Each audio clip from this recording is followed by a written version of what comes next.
سلام تعالى حوالي كم يتصنحوا في توات تختلتي أنا اللي معند فيديونا دما أو زعلت زي أو زم حرام ميديا زراربتي وخينهم زعل فيديو تاتن كالوت وأنا ويا حدش تحوريت تاتن بحارب مخان كنكاتتل حيزلكم قريبا يخو قدايك إيه بحري عاب مخكركم شن تلعيل انت لكم اسك قرمكم دخون اخوان كم غما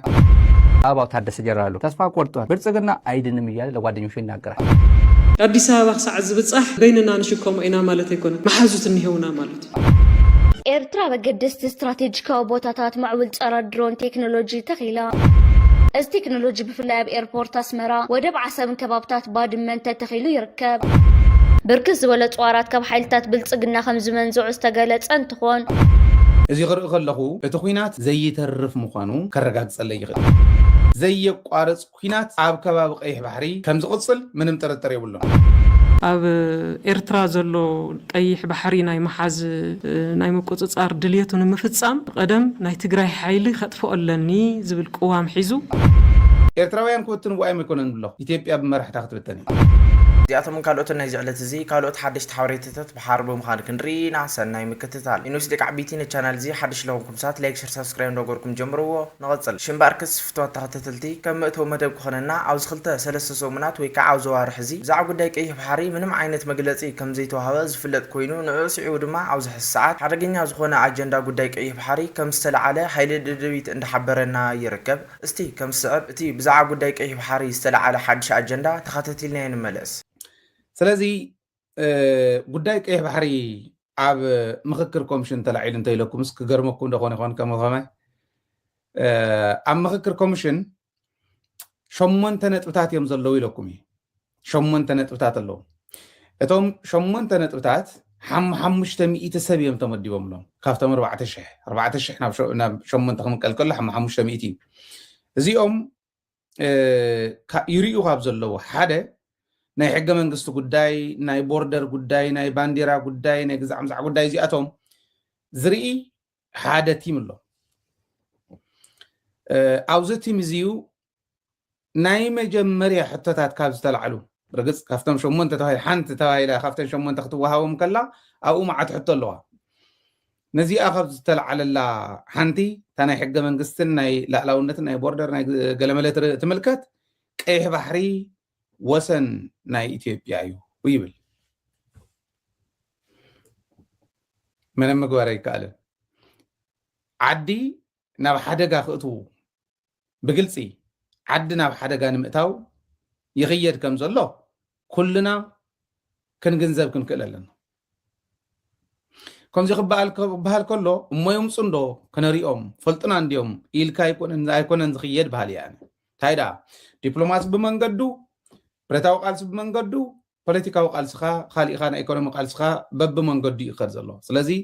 ብግዚኡ ክንገር ክኽእል ኣለዎ ዝብል እምነት ኣለኒ እቲ ሰነድ ዝደለየ ንሕና እኹል ዝኾነ መረዳእታ ኣለና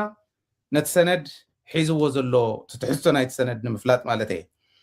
ጉዳይ ቀይሕ ባሕሪ ኣብ ምክክር ኮሚሽን ተላዒሉ ኢትዮጵያ ወሰና ቀይሕ ባሕሪ እዩ ዝብል ስምምዕነት ተገይሩሉ ኣሎ ሕቶ ይለዓል ኢድና ውፅኻ ስምምዕነት እናገበርካ ኢኻ ትኸድ መን የዳልይዎ ሰነድ እንተኢልኩም ቅድሚ ሕዚ ነጊርናኩም ኢና ኣብ ደደቢት ትስእንዎ ሓበሬታ የለን ኢለኩም እዩ ካብ ደደቢት ከዓ ዘምልጥ ሓበሬታ የለን ስለዚ ኣብ ዝሓለፈ ኣብ ኣዳማ 300 ካድረታት ናይ ብልፅግና ዝተሳተፍሉ ኣኼባ ከም ዝነበረ ሓቢርናኩም ኣብዞም 300 ሰባት ተሳተፍሉ ኣኼባ እታ ሰነድ ن4 ዓመት ዶ ንኻሊእ ዶ የውፅእ ኣለኹ ትብላ ዝነበረ ብልፅግና በበዓል መስፍን ኣርኣያ ገይሩ ባዕሉ ብናይ ብልፅግና ካድረታት ኣፕሩቭ ተገይራ ተወዲኣ ብ300 ካድረ ምሩፃት ተመሪፆም ዝመፁ እሙናትን ኣብዪ ኣሕመድ ተባሃሉ ካብ ክልላት እውን ዝመፁ ካብ ፌደራል እውን ዝኸዱ እሙናት ዝተባሃሉ ሰባት ተዛትዮም ኣረጋጊፆም እዚ ሰነድ እዚ ኣብ ምክክር ኮሚሽን ኣጀንዳ ኮይኑ ቀሪቡ ክዘራረብሉ ይኽእሉ እዮም ኢሎም ኣፕሩቭ ገይሮምሎም ወዲኦምሎም እዮም ኣትዮም ኣብዚ እቲ ጉዳይ ቀይሕ ባሕሪ ህዝባዊ ንምግባር ሕገ መንግስታዊ ንምግባር ሕገ መንግስቲ እንዲ ዝቕየር ዘሎ ካሊእ እኮ የብሉ ምቕያር ሕገ መንግስቲ እቲ ኣጀንዳ ስለዚ ሕገ መንግስቲ ኣብ ዝቕይሩሉ ኣጀንዳ ጉዳይ ቀይሕ ባሕሪ ኣትዩ ወሰና ኢትዮጵያ ቀይሕ ባሕሪ እዩ ኢሎም አልዒሎም ጥራሕተ ይኮነስ ወሲኖም ወዲኦም ኣለዉ እዚ ከም ዝወሰኑ አረጋጊጾምልና ኣለዉ ኣብኡ ተሳተፉ ሰባት ተወሲኑ ኢሎምና ኣለዉ እዚ ክርኢ ከለኹ እቲ ኩናት ዘይተርፍ ምዃኑ ከረጋግፀለይ ይኽእል እዩ ንዓይ እኹል እዩ ካሊእ ኤቪደንስ የድልየንን ዘየቋርፅ ኩናት ኣብ ከባቢ ቀይሕ ባሕሪ ከም ዝቕፅል ምንም ጥርጥር የብሎም ስለዚ ዓብይ ናይ ኢትዮጵያ ናይ ምብታን ስትራቴጂ ኮን ይኽእል እዩ በቲ ሓደ ገፅ እቲ ናይ ጽምዶ ሓይልን ተሰሪሕሉ ኤርትራውያን እውን በትሕዝ ዝብሎ ዘለኹ ተገንዚቦም ተሰሪሖሞ ዓብይ ኢትዮጵያ ናይ ምብታን ስትራቴጂ ይኾን ኤርትራውያን ክብትንዎ ኣይኮነን ብለኹ መራሕታ ኢትዮጵያ ብመራሕታ ክትብተን እያ يفتو تختتلتي ات فيديو نتختتلكم يمسل نيرو مالتو اوز حساعات اوز محاورة ميديا اتي حدقنيا اجندا خوينو ترخيو زلو قداي قيح بحاري انتخون اوز حساعات اتي ازارارابن نتبوغن منغستو لصقنا زلو منغستي وي كعمرا حدما اجنا ان زخونه زعبا خوينو خم زلو حيل ددبيت اند حبرنا يركب از قداي زي سعيو وي كعنا ز اجندا ز سعيو دما اوز حساعات بينات مولعو اي ترفوني كبل حيل ددبيت امودرو وي كع افتي زوصو مغلصي اندا سمعنا يو صنحنا اينا استي اوز قداي زي حسا وي عريتو تهليكم ابوتكم انت تقمط لي بتحتنا يلاو اوز بمصال لما اوز حساعات بزعا غداي قيح بحاري عمل كيتا فتلورق وي كع منجورينو زسمعتو مدره وي كع زوصت حدش مغلص انهي استي كم سبب تخاتتيلنا نملس ጻጽም ዝምልከት ይገምገም እንዳለ ሕቶታት ይዘቅርብ ነይሩ ንዝምልከቶም አካላት ነቶም ዘደራድሩና አካላት ተደጋጋሚ መጸዋዕታ ይቀርብ ነይሩ ግን ሰማዓይ ነበረን ማለት ሰማዓይ ነበረን ድሕሪኡ ስፍሕ ዝበለ ንትግራይ ናይ መንብርካ ስራሕቲ ንምክያድ ሰፊሕ ዝኾነ ወታደራዊ ምድላዋት ይካይድ ከም ዘለውን ሰሚዕና ኣብ ኤርትራ ዘሎ ቀይሕ ባሕሪ ናይ መሓዝ ናይ መቆጽጻር ድልየቱ ንምፍጻም ንቀደም ናይ ትግራይ ሓይሊ ከጥፎ ኣለኒ ዝብል ቅዋም ሒዙ መንግስቲ ኢትዮጵያ ይሰርሕ ከም ዘሎ ቀዳማይ ታርጌቱ ትግራይ ምዃኑ ብዝተፈላለየ መንገዲ ክነረጋግጽ ክኢልና እዚውን ንሰማዕና ንዝምልከቶም አካላት ነጊርና ንሕና ብሰላም ኢና ክንውድእ እንደለ ዘይከኣልና ከኣልና ዘይጽወርና ጽወርና ነቲ ስምምዕ ፕሪቶሪያ ተኸናኺድና ክንሕዚና ንሰርሕ ዘለና ዋጋ እናኸፈልና እውን መንግስቲ ኢትዮጵያ ግን ንኹናት እዩ ዝዳሎ ዘሎ ናይ ዝሓለፈ ኸይኣኽሎ እንደገና ተናሲሑ ነቲ ዝተረፈነ ክምልእ ህዝቢ ትግራይ ንኸጥፍ ይሰርሕሎ ዝብል ብዝተፈላለየ መንገዲ ንገልጽ ጸኒሕና ማለት እዩ እዚውን ዝስማዕ ኣይነበረን ንሕና ክንፍጽሞ ንኽእል ነገር ንፈጽም ዝተፈላለየ አካላት ኣብ ልዕሊ መንግስቲ ኢትዮጵያ ጸቕጢ ፈጢሮም ወሓት እዩ ማለት እዩ ካልኦት ነገራት እውን ምልዓል ይከኣል እዩ ብዝተፈላለየ መንገዲ ንስምምዕ ፕሪቶሪያ ዝጥሕስ ተግባራት እንትፍጸም እንተሎ ተፈጽሙ ኢሞ ዝጥሕስ ነገር ተፈጽሙሎሞ ዝስምምዕ ፕሪቶሪያ በቃ ፈሪሱሎ ኢና ብዝብል ሕወሓት ኣይተጓየ ስለዚ ትናይ ስምምዕ ፕሪቶሪያ ንኽፍጸም ሕወሓት ናይ ዝለዓለት ክጽመሞ ዝኽእል ነገር ኩሉ ተጸሚሙ እዩ ካብዚ ብተወሳኺ ማሕበረሰብ ዓለም ኣብ ልዕሊ ነቲ ውዕሊ ዘፍረሰ መንግስቲ ኢትዮጵያ ተጽዕኖ ብምግባር እቲ ውዕሊ መሊኡ ክትግበር ተደጋጋሚ ጻውዒት ይቐርብ ምንባሩ እውን ያ ተጋዳሊት ፈትለ ዝገለጸት ብዝተፈላለየ መንገዲ ስምምዕ ፕሪቶሪያ ይጠሓስ እዩ ዘለዎ ኣፈጻጽምኡ ዝምልከት ይገምገም እንዳለ ሕቶታት ይዘቅርብ ነይሩ ንዝምልከቶም አካላት ነቶም ዘደራድሩና አካላት ተደጋጋሚ መጸዋዕታ ይቀርብ ነይሩ ግን ሰማዓይ ነበረን ማለት እዩ ሰማዓይ ነበረን ድሕሪኡ ስፍሕ ዝበለ ንትግራይ ናይ መንብርካ ስራሕቲ ንምክያድ ሰፊሕ ዝኾነ ወታደራዊ ምድላዋት ይካይድ ከም ዘለውን ሰሚዕና يفتو تختتلتي اتي نايفتل ورق مدره نتسمعكم يمثل نيرو مالتو نوز حساعات تقلي منستر ابي احمد ويكع منغستو لصقنا قيح بحري نمحاز ويكع نمقصصار نتيغراي حيلي ويكع تي دي اف ويكع حوحات نمدمساس عليمو ختبل ويكع ات انكم مارصيو نسو ايو ختبل فتل ورق اندا غلصتو صنيحا بخالي وغن دما وعل بريتوريا نخيفرس نبزحات سخونو ناي سلام صوعيتات اوريونا اينا يخون دا امبر اتي بوغن منغستو لصقنا زلو مراحي نز غداي زي نصقعي بمغار مرጫታቱ ويكع ናቱ ዝኾኑ ባህግታት ጥራይ ዘሳደድ ነይሩ ክትብልውን ኣብ መደረዓ እንዳተሰምዐ ጸኒዓ እስቲ ኣብዚ ጉዳይ እዚ ሓሳብ ወይ ከዓ ርእይቶ ተሃሊኩም ኣብ ቦታ ኮመንት ተቐምጡለይ ብትሕትና ይላወኩም ኣብዚ ብምጻል ድማ ኣብዚ ሰዓት ንሕና ጥራይ ኮና ናብ 4 ኪሎ ወይ ከዓ አዲስ አበባ ክንግስግስ ብዙሓት ሓይልታት ኣብ ጎንና ኣለዉ ክትብልውን እንዳተሰምዐ ጸኒዓ ብወገን ሕወሓት እዝጹም ዶዚ ጋህዲ ከም ዝኾነ ክሕብረኩም ይፈቱ እስቲ ከም ሰብ እቲ ናይ ፈትለ ወርቅ መደረ ብድጋሜ ወይ ከዓ ብኻልኣይ ተኸታቲልና ንመለስ ብዙሕ ዕጡቕ ኣብ ጎኒ ብልጽግና ኮይኑ አንጻር ሰራዊት ትግራይ ዝተሰለፈሉ ኩነታት እዩ ነይሩ ሕዚ ኸንተ ኢልና ኮይና ግን አዲስ አበባ ክሳዕ ዝብጻሕ በይንና ንሽከሞ ኢና ማለት ኣይኮነን ኣፍ ደገ አዲስ አበባ እዮም ዝቃለሱ ዘለዉ ፋኖ ኣለዉ ኣፍ ደገ አዲስ አበባ ናይ ኦሮሞ ነጻነት ሰራዊት ኣለዉ ኣፍ ደገ አዲስ አበባ መሓዙት እንሄውና ማለት እዩ ምስ መሓዙት ኮይንካ ዝስራሕ ስራሕ ይክኸውን ሕዚ ማለት እዩ ስለዚ እዚ ግድን ክንጥቀመሉ ዘለና እዩ ስለዚ ምጥንቃቅ የድሉ እዩ ዝብል ክሳዕ ሕዚ ፍቲ ናይ ሓባር ፀላእ ሓደ ዓይነት ኢና ብሓባር ኮይንካ ናይ ምቅላስ ድሌት ኣብ ኩሉ ጽቡቕ እዩ መዋፅእና ግን እንታይ እዩ ምጥንካር ኣብቲ ናይ ሓባር ንገብሮ ቃልሲ እውን ሲ ናይ ትግራይ ዓቕሚ ተዳኺሞ ይኮናን ክንወፅእ ዘለና ጥንኪርና ንወፅእ ስለዚ ሕዚ እውን መዋፅእና ናይ ባዕልና ናይ ውሽጥና ዓቕሚ ውሽጥና ንጠንክር ኣብቲ ምሕዝነት ከይኮና ንኽስታይ ንገብር ከም ንሱ ጥራሕ ዘዋፀና ከይኮና ክንሓስብ ዘለና ዝለዓለ ትኹረትና ኣብ ውሽጥና ጌርና ክንሓስብ እዩ ዘለና ማለት እዩ ያፍታት ተኸታተልቲ ካብዚ ቪድዮ እዚ ክንገንዘብ ንኽእለሉ እቲ ሓደ እንተሃለወ ጾምዶ ካብ ህዝቢ ሓሊፉ ናብ ሰራዊት ሰጊሩ ካብ ሰራዊት ድማ ኣብዚ ሰዓት ናብ መራሕቲ ከም ዝሰገረ እንዳራእናዮ ንርከብ ኩለኩም ይፈቱ እስቲ ኣብዚ ጉዳይ እዚ ሓሳብ ወይ ከዓ ርእይቶ ተሃሊኩም ኣብ ቦታ ኮመንት ተቐምጡለይ ብትሕትና ይላወኩም ሽምባርከስ ፍትዋት ተኸታተልቲ እዚ ካብ ረኣና እስቲ ናብ ዝቕፅል ቪድዮ ንስገር ካብዚ ብምጻል ድማ ስታሊን ገብረስላሴ ኣብ ዘውፅኦ ሓበሬታ ወይ ከዓ ኣብ ዘስማዕ መደረ ጀነራላት ኢትዮጵያ ኣብዚ ሰዓት ተስፋ ከም ዝቆረፁ እንዳሓበረና ይርከብ እስቲ ከም ስዕብ አበባው ተስፋ ቆርጧል አበባው ታደሰ ጀራሉ ተስፋ ቆርጧል ብልጽግና አይድንም እያለ ለጓደኞቹ ይናገራል ከዚህ ሁሉ ኃይል ጋር ተዋግተን አናሸንፍም እናቋለን ትግራይ እንዲከበን ትግራይን ይሄን ሁሉ ኃይል ትግራይን ከቦ የኢትዮጵያ ዊል ኦፍ ዘ ፒፕል አግኝተን በቃ ጁንታ በለው ረደው እያል ሆ ብሎ ምናሰልፈው ህዝብ አግኝተን እና ምስራቅ አፍሪካ ይውላ ኃይል አሰልፈን ዲፕሎማሲው ተቆጣጥረን አልቻልናትም ትግራይ እና የተከበበች ትግራይ 360 የተከበበች ትግራይ አልቻልናትም አሁን 360 የተከበበች አይደለች ትግራይ has access to direct ኤርትራ አነግርሃለሁ እኮ ምንም ደብረጽዮን እኮ በተለያየ መንገድ አድርጓል አልተዘጋደም ትግራይ ዝግ አይደለችም ብለዋል እኮ ደብረጽዮን ዛራሚ ለመከታተል ይችላልላችሁ የትላንትና ፕሮግራማችን ላይ ሙሉ አንድ ሰዓት ከአንድ ደቂቃ አለ ትግራይ ዝግ አይደለችም ክፍት ነው ወደ ባህር ክፍት ነው ወደ ኤርትራ በዛም ክፍት ነው በቃ በየት በኩል ሊሆን እንደምችል ታውቁታል የፖርት ሱዳን ክፍት ነው በዚህ በኩል ክፍት ነው ምንም የሚቀር ነገር የለም ነዳጅ የምታስገባው ምናምን ነገር የለም ኮንትራባንድ ወደ ትግራይ ሊገባ ነው ይያልኩ አፋር እኮ እያሰርክ ነው ሰው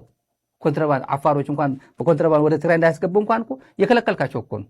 አይደል እንደዛ እኮ እኛም ማናቀው ይመስላል እንዴ ተስፋ ቆርጠን ነው ስለዚህ ጉዳይ ማናወራው እኮ ሌላ ጉዳይ ፎከስ እናድርግ አጀንዳችን ላይ ፎከስ እናድርግ ብለን ነው እና ደጋግመን ስናወራ ነበር ዶክተር ደብረጽዮን እና ማጆሪኖም ዝርግፍግፍ አድርጎታል ሁሉም በየህብረተሰቡ ማወቅ አለበት የሚል ፕላስ ፓብሊክ ኮንፊደንስ ቢልድ ነው ማድረግ ነው ትክክለኛ በዚህ ያለንበት ሁኔታ ይሄ ነው ያለ ነው ወዳጆቻችን ይሄ ይመስላል ያለበት ቁማና ይሄን ይመስላል ይሄን ፈልጋል እና ህዝብ በዚህ ደረጃ ተዘጋጅ ነው እዛ ዝም ብሎ በሶሻል ሚዲያ ምናምን ሲሰራጭ የነበረው ዋጋ እንደሌለው ያሳይ ዝም ብሎ ከፈረሰች ይል ነበር ጥሩ ነው በቃ ከፈረሰች ያው አፍርሰው አንተ በቃ ሆ ብለህ ለምን አትገባም ታዲያ በአንድ የዚህ ሰው የብቻ ምን ይላል ያው ታደሰ ብዙ ነገር ተማናቀም አንድ ነገር ብቻ ነው ያተረፍኩት ይላል ከአብይ አህመድ አንድ ነገር ብቻ አትርፍ ያለው ሀብታም አድርጎኛል ሀብታም ሆኛል ገንዘብ አለኝ በኢህአዴግ ጊዜ ገንዘብ አልነበረኝም ይላል በኢህአዴግ ጊዜ ሀብታሞች ከሚባሉ ሰዎች አንዱ እሱ ነበር አልዋቅ ሆቴል የማን ነው አልዋቅ ሆቴል ለዓለምድ ሸጦት የነበረው መጥቶ ራሱ ወስዶት የለ እንዴ ጊፍት ተመልሶለት ነው እንደገና ከዓለምድን ገዝቶት ነው እሱ አላቀም ግን አሁን አልዋቅ ሆቴል ያው አይደል እንዴ ባህር ዳር ያለው አይደል እንዴ አልዋቅ ሆቴል ድሮ ማን ነው አልዋቀው? ብርሃኑ ጁላ እኮ በሱ ሀብታም አልነበረም እኮ የሱ ምክትል ነበር። አበባው ታደሰ ማዕከላዊ እዝ ባለበት ሽሬ እንዳስላሴ በነበረበት ይሄ እኮ ምክትል ነበር እኮ። በሱ ደረጃ ሀብታም አልነበረም ብርሃኑ። እኔ እርግጠኛ ነኝ ሀብታም አሁን ሀብታሙ ማን ብርሃኑ ማንም አይደርስበትም። ግን ያኔ አበባው በደንብ ይበልጠው ነበር። ለምሽግ ተብሎ የኢትዮ ኤርትራ ምሽግ በሱ ግንባር በሸራሮ አዳ ሀገራዊ በባድመ አካባቢ ነበር የኢትዮጵያ መከላከያ ሰራዊት መለስ በጀት በጅቶ በደንብ ምሽጉ በደንብ ይቆፈርለት። በእጅ ለምን ይቆፍራል? በኤክስካቫተር ይሰራለት፣ መዝናኛ ኤሌክትሪክ ምናምን ይግባለት ብሎ የተበጀተ በጀት አበባው ታደሰ ምን ያደርግ ነበር? ወታደሩ በእጅ ያስቆፍረው ነበር። የፍቶት ተኸታተልቲ እቲ ቪድዮ ንተኸታተልኩም ይመስል ነይሩ። ጀነራላት ኢትዮጵያ ኣብዚ ሰዓት ዓብዪ ዝኾነ ሻቅሎትን ራዕድን ኣትዮም ዘለው ስታሊን ገብረስላሴ እንዳሓበረና ይርከብ። እቲ መነሺኦም ናይቲ ሻቅሎት ወይ ከዓ ናይቲ ራዕዲ ድማ ኣብ ዝሓለፈ 360 ዲግሪ ንትግራይን ከቢብና ከም ዓሌት ክነፅንታ ሞኪርና ዘይከኣልናያ ኣብዚ ሰዓት ድማ እቶም ምሳና ዝነበሩ ሓይልታት ተገልቢጦም ናብኣ ከይዶም ከመይ ጌርና ኢና ክንክእላ ዝብል ሓሳብ እንትኸውን ነዚ ጉዳይ እዚ ስዒቡ ድማ ጀነራላት ኢትዮጵያ ኣብዚ ሰዓት ኣብ ዓብዪ ሻቅሎትን ራዕድን ከም ዘለው ስታሊን ገብረስላሴ እንዳሓበረና ይርከብ። እስቲ ከም ዝስዕብ እዚ ጉዳይ እዚ ድማ ሓቂ እዩ ክብለኩም ይፈቱ። ማለት እውን ኣብዚ ሰዓት ትግራይ 360 ዲግሪ ትኽበበሉ ወይ ከዓ ትዕፀወሉ ነገር ከም ዘየለ ክሕብረኩም ይፈቱ። ማለት እውን ኣብዚ ሰዓት ትግራይ እቶም 360 ዲግሪ ከቢቦማ ዝነበሩ ሓይልታት ኩሎም ብሰላማዊ መንገዲ ናብ ጎና ብምፅጋዕ ነቲ ንዓ 10 ግዜ ዘርብሻ ዘሎ ሓይሊ ንምውጋድ ዓጢቓ ከም ዝተለዓለት እዩ እቲ ዝወፅእ ሓበሬታ እንዳመለኸተ ዝርከብ። ሽምባር ስፍቷት ተኸታተልቲ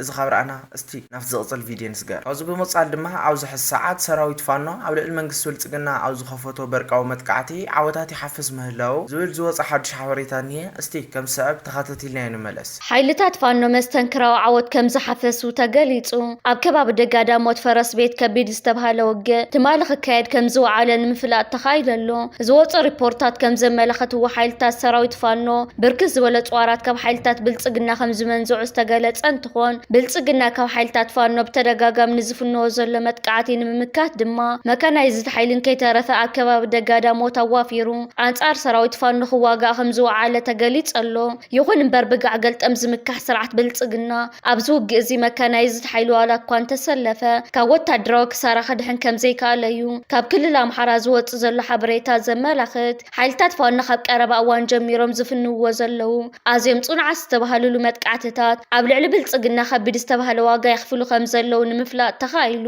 ስርዓት ብልጽግና ኣብዚ ሕጂ እዋን ብሓይልታት ፋኖ ዝገጥሞ ዘሎ ከቢድ ወታደራዊ ክሳራ ማዕለያ ዘይብሉ ሰራዊት ከዋፍሩ ዋላ እኳ እንተፈተነ ብዘይ ዝኾነ ለውጢ ይቕፅል ኣሎ። ፋኖ ምስ ሓይልታት ትግራይ ጽምዶ ምጅማሩ ስዒቡ ድማ ተወሳኺ ርእሲ ሕማም ኮይኑዎ ከም ዝርከብ ዝወፅእ ዘሎ ሓበሬታ የመላኽት። እቲ ኣብ ደጋዳሞት ዝተረኣየ ወታደራዊ መጥቃዕቲ ሓይልታት ፋኖ ድማ ሓይልታት ብልጽግና ቅድሚ ሕጂ ንፋኖ ብሽም ሽፍታ ከነኣስዎ ንዝፍትንዎ ዝነበሩ ፕሮፓጋንዳ ወፍሪ ዝቀየረ ዝተባሃለሉ ወታደራዊ ክሳራ ክጉልብዎ ክኢሎም ኣለው። የፍቶት ተኸታተልቲ እቲ ቪድዮ ወይ ከዓ እቲ ሓድሽ ሓበሬታ ንዝተኸታተልኩሞ ይመስል ነይሩ። ማለት እውን ኣብዚ ሰዓት ሰራዊት ፋኖ ኣብ ልዕሊ መንግስቲ ብልጽግና ኣብ ዝኸፈቶ በርቃዊ መጥቃዕቲ ዓወታት ይሓፍዝ ምህላው ዝብል ዝወፅእ ሓድሽ ሓበሬታ ሓቂ ምዃኑ እንዳረኣናዮ ፀኒሕና ኢና። ተወሳኺ ድማ ኣፅዋር መንግስቲ ብልጽግና ኣብዚ ሰዓት ኣብ ኢድ ቁፅፅር ፋኖ ከም ዘሎ እቲ ዝወፅእ ሓበሬታ እንዳማረኸተና ፀኒሑ እዩ። እስቲ ኣብዚ ጉዳይ እዚ እውን ሓሳብ ወይ ከዓ ርእቶ ተሃሊኩም ኣብ ቦታ ኮመንት ተቐምጡለይ ብትሕትና ይለዋወኩም። ሽምባር ከስፍቷት ተኸታተልቲ እዚ ኸብርአና እስቲ ናብቲ ናይ መጨረሻን ሓድሽን ኣዘራራብ ዘሎ ዛዕባን ወስደኩም ክብለኩም ይፈቱ።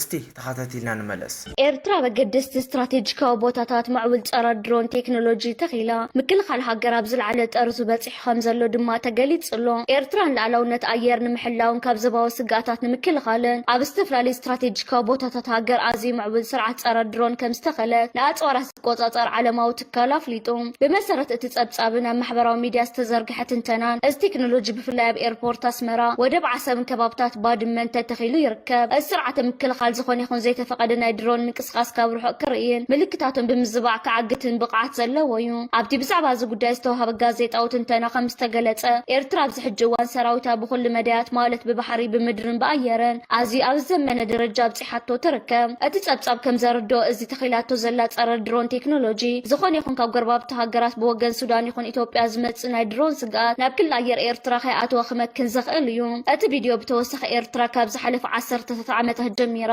ዝተፈላለዩ ዘባዊ ውጥናት ንምፍሻል ዘርኣይቶ ጽንዓት ይዝክር ብፍላይ እቲ ንኤርትራ ንምውላዕን ንምግላልን ተባሂሉ ብየመን ሱዳን ኢትዮጵያን ጅቡትን ተመስሪቱ ዝነበረ ፎረም ሰንዓ ከም ዝፈሸለ ይጉልሕ ሎሚ እቶም ነዚ ውዲስ ኣሎም መራሕቲ ካብ ስልጣን ክእለዩን ሃገራቶም ኣብ ናይ ሕንፍሽፍሽ ኩነታት ከኣትዋን ከለዋ ኤርትራ ግን ብሰላምን ብርጉእ ፖለቲካዊ ኩነታትን ትቕጽል ከም ዘላ ተገሊጹ ኤርትራ ሓወፃ ሓገዝ ነጻ ብምዃን ብጽፍሪ ናብ ዝብል መትከል ተመርኪሳ ንባዕላ ዝኽኣለት ሃገር ምዃና እቲ ትንተና የርድእ ኣብ ኢትዮጵያ ብሰንኪ ዘይርጉእ ፖለቲካዊ ኩነታትን ውሽጣዊ ውግኣትን ፋኖ ኦነግ ሸኔ ወዘተ ህዝቢ ኣብ ስጋት ኣብ ዘለወሉ እዋን ኤርትራ ከም ደሴት ሰላም ኮይና ኣብ ቀርኒ ኣፍሪቃ ስትራቴጂካዊ ተረኣ ተረጋግጽ ኣላ እዚ ተተኺሉ ዘሎ ማዕቡል ናይ ምክልኻል ኣጽዋር ኤርትራን ዝመጽእ ዝኾነ ይኹን ስጋት ድሮናት ብዘተኣማምን ደረጃ ክትምክቶ ከም ትኽእል ዘረጋግጽ ምዃኑ እቲ ዓለማዊ ትካል ጸብጻቡ ዛዚሙ يفتوت تغتتلتي نالو معنت فيديونا نزز كحز تغتتلكم ما تمثل نيرا بحالي بلصل فيديو ساعة نراخب ببزلكم يمجخم سلام كل لي سسناي